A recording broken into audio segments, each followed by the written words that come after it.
Hi, எல்லாருக்கும் வணக்கம். Welcome to my channel. நான் Soniacharles. இன்னைக்கு என்னோட சேனல்ல எல்லாருக்கும் ரொம்ப பிடிச்ச banana cake எப்படி செய்யறதுன்னு நான் சொல்ல போறேன். கோதுமை மாவு யூஸ் பண்ணி எவ்வளவு சிம்பிளா உங்க வீட்ல இருக்க ingredients மட்டும் வச்சு எவ்வளவு சிம்பிளா செய்யறதுன்றதை இந்த வீடியோல பாருங்க. வீடியோட முடிவுல உங்களுக்கு இந்த ரெசிபி பிடிச்சிருந்தா நீங்களும் ட்ரை பண்ணி பார்த்துட்டு எப்படி வந்திருக்குன்னு கமெண்ட் செக்ஷன்ல சொல்லுங்க. மறக்காம என்னோட சேனலுக்கு சப்ஸ்கிரைப் பண்ணி பெல் ஐகான் பிரஸ் பண்ணுங்க. வாங்க சமைக்கலாம்.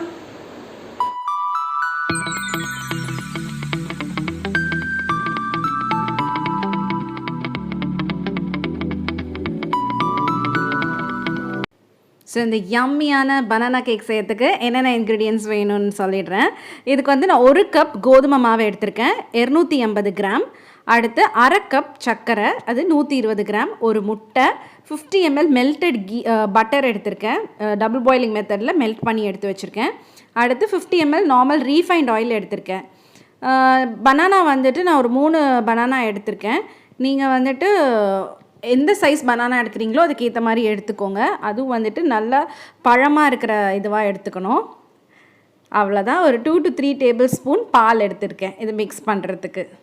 ஸோ இப்போ கேக் செய்ய ஆரம்பிச்சிடலாம். இதை நான் மிக்ஸி ஜாரில் தான் செய்ய போகிறேன். ஒரு மிக்ஸி ஜாரில் ஃபஸ்ட்டு முட்டையை சேர்த்துக்கோங்க. ஒரு முட்டை சேர்த்துருக்கேன். அடுத்து நான் 50 கிராம் பட்டர் வந்து இந்த மாதிரி டபுள் பாயிலிங் மெத்தடில் மெல்ட் பண்ணி எடுத்து வச்சுருக்கேன். அதை நான் இதில் ஊற்றிட்டேன். இதில் இப்போ நான் அரை கப் சர்க்கரை சேர்த்துருக்கேன்.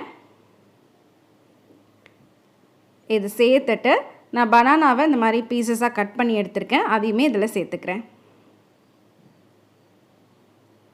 இதெல்லாம் சேர்த்து ஒரு 1 மினிட்டுக்கு இந்த மாதிரி அரைச்சி எடுத்துக்கணும். தண்ணி எதுவும் சேர்க்க வேண்டாம், இந்த மாதிரி லிக்விடாக அரைச்சி எடுத்துக்கணும்.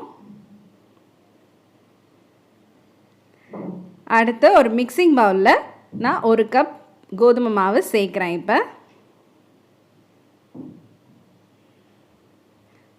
கோதுமை மாவு சேர்த்துட்டு அதில் நான் 1 டீஸ்பூன் பேக்கிங் பவுடர் சேர்க்குறேன். ஸோ இது கோதுமையில் செய்கிறனால இன்னும் நல்லா ஹெல்த்தியான கேக் இது. பேக்கிங் பவுடர் சேர்த்துட்டு ஒரு வயர் விஸ்க் வச்சு இந்த மாதிரி மிக்ஸ் பண்ணி விட்டுருங்க.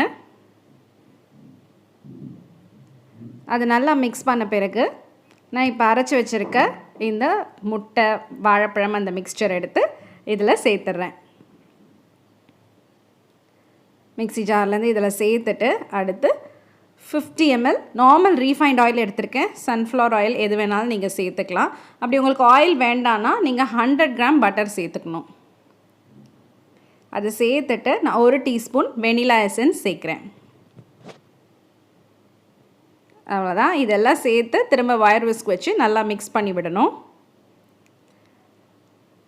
இந்த மாதிரி கெட்டியாக எதுவும் இருக்காமல் நல்லா மிக்ஸ் பண்ணி விடணும். பாருங்கள், கொஞ்சம் கொஞ்சமாக மிக்ஸ் பண்ணும்போது அந்த மாவெல்லாம் கலந்து வரும். இது மாதிரி சேர்ந்து வரும்போது ரொம்ப ஹார்டாக ஒரு டைமில் உங்களுக்கு ஃபீல் ஆகும். அப்போ கொஞ்சம் கொஞ்சமாக பால் சேர்த்து அதை லிக்விடாக மிக்ஸ் பண்ணிக்கணும். இந்த மாதிரி ரொம்ப கெட்டியாக இருக்கும்போது நான் இப்போ கொஞ்சம் கொஞ்சமாக பால் சேர்க்குறேன். அதில் நான் இதில் 2லேருந்து 3 டேபிள் ஸ்பூன் பால் சேர்த்துருக்கேன். சேர்த்து இந்த மாதிரி நல்லா மிக்ஸ் பண்ணி விடணும். அவ்வளோதான். நான் இப்போ கரெக்டான கன்சிஸ்டன்சிக்கு மிக்ஸ் பண்ணிக்கிட்டேன். பாருங்கள், அது இந்த ஸ்டேஜுக்கு வரணும். அதை எடுத்து ஊற்றும் போது இந்த மாதிரி இருக்கணும். ஸோ இந்த ஸ்டேஜ் வந்த பிறகு இதை நான் ஒரு பேக்கிங் ட்ரேக்கு மாற்றுறேன்.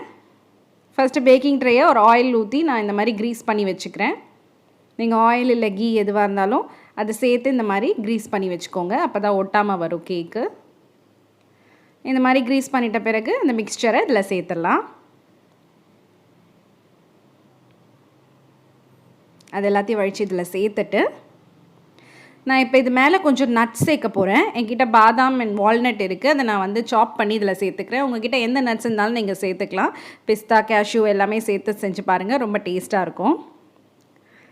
ஸோ அந்த நட்ஸ் எல்லாம் அதில் சேர்த்துட்டு இப்போ இது தயாராக இருக்குது. ஓவனில் வைக்க போகிறேன். இது நீங்கள் குக்கர்லையுமே செய்யலாம். நான் ஓடிஜியில் வைக்கிறனால ஃபஸ்ட்டு ப்ரீஹீட் பண்ணிக்கிறேன். 180 டிகிரியில் 10 மினிட்ஸ் நான் ப்ரீஹீட் பண்ணிக்கிறேன். நீங்கள் குக்கரில் வைக்கிறதா இருந்தால் விசில் எதுவும் போடாமல் கேஸ்கெட் ரிமூவ் பண்ணிவிட்டு அதையுமே வந்து ப்ரீஹீட் பண்ணிவிட்டு அதுக்கப்புறமா அது உள்ள ஒரு ஸ்டாண்ட் வச்சு வச்சுருங்க. இப்போ நான் ஓவனுக்குள்ளே வச்சிட்டேன். அடுத்து நான் இதை வந்துட்டு 30 to 35 மினிட்ஸ் நான் இதை வந்து பேக் பண்ண போகிறேன். நீங்கள் குக்கரில் வச்சா 30 to 40 மினிட்ஸ் பேக் பண்ணி எடுங்க. அவ்வளோதான், 35 மினிட்ஸ் ஆயிடுச்சு. கேக் எப்படி வந்திருக்குன்னு பார்த்தலாம். அதோட ஃப்ளேவர் வீடு ஃபுல்லாக அவ்வளோ அருமையாக இருக்குது. ஸோ கேக் ரொம்ப அருமையாக வெந்திருக்கு. இது ஒரு டூத் பிக் வச்சு உள்ளே நல்லா வெந்திருக்கான்னு செக் பண்ணிடலாம். பாருங்கள் எவ்வளோ அருமையாக இருக்குது. ஸோ இது நல்லா வெந்திருக்குன்றது இதுலேயே தெரியும். ஒட்டாமல் வரணும் அந்த ஸ்டிக்கு. அடுத்து இப்போ நான் கேக் கட் பண்ணி காட்டுறேன் பாருங்கள். அவ்வளோ ஸ்பாஞ்சியாக ரொம்ப சாஃப்டாக இருந்துச்சு. பாருங்கள், அது பார்க்கும்போதே உங்களுக்கு தெரியும். ரொம்ப ரொம்ப சூப்பர் டேஸ்ட்டாக வந்துச்சு இந்த கேக். ஸோ நீங்களும் இது உங்கள் வீட்டில் ட்ரை பண்ணி பாருங்கள். ரொம்ப சிம்பிள் இன்க்ரீடியன்ட்ஸ் வச்சு ஈஸியாக செஞ்சிடலாம். நீங்கள் உங்கள் வீட்டில் ட்ரை பண்ணிவிட்டு எப்படி வந்திருக்குன்னு கமெண்ட் செக்ஷனில் சொல்லுங்கள். மறக்காமல் என்னோடய சேனலுக்கு சப்ஸ்கிரைப் பண்ணுங்கள். உங்களுக்கு இந்த வீடியோ பிடிச்சிருந்தால் லைக் பண்ணி ஷேர் பண்ணுங்கள். தேங்க்யூ.